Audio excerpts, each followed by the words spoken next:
કોઈ પણ વ્યક્તિ કે એન્ટિટીની જો ફાઇનાન્શિયલ ઇમ્પોર્ટન્સ અથવા તો વેલ્યુ ડિરાઈવ કરવી હોય તો નેટવર્થ એક ઇઝી રસ્તો થઈ શકે છે. નેટવર્થ એટલે કે એસેટ્સ માઇનસ લાયબિલિટીઝ.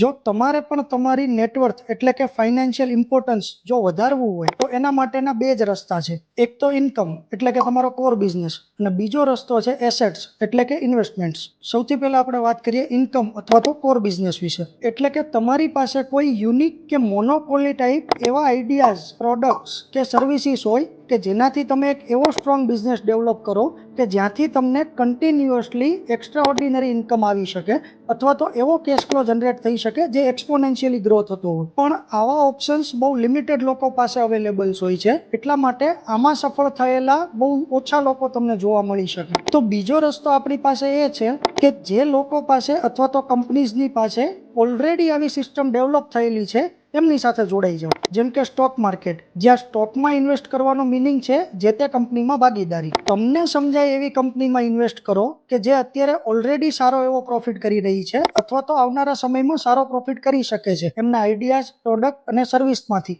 અને જો તમે પોતે કેપેબલ નથી અથવા તો સમયની અનુકૂળતા નથી આ રિસર્ચ અને એનાલિસિસ કરવા માટે, તો તમે મ્યુચ્યુઅલ ફંડમાં પણ આ સારી રીતે વર્કઆઉટ કરી શકો છો, જ્યાં તમને પ્રોફેશનલ મેનેજમેન્ટ પણ મળે છે અને ટ્રાન્સપરન્સી પણ. આ હતો આપણો સેકન્ડ ઓપ્શન, ઇન્વેસ્ટમેન્ટ અથવા તો એસેટ્સ.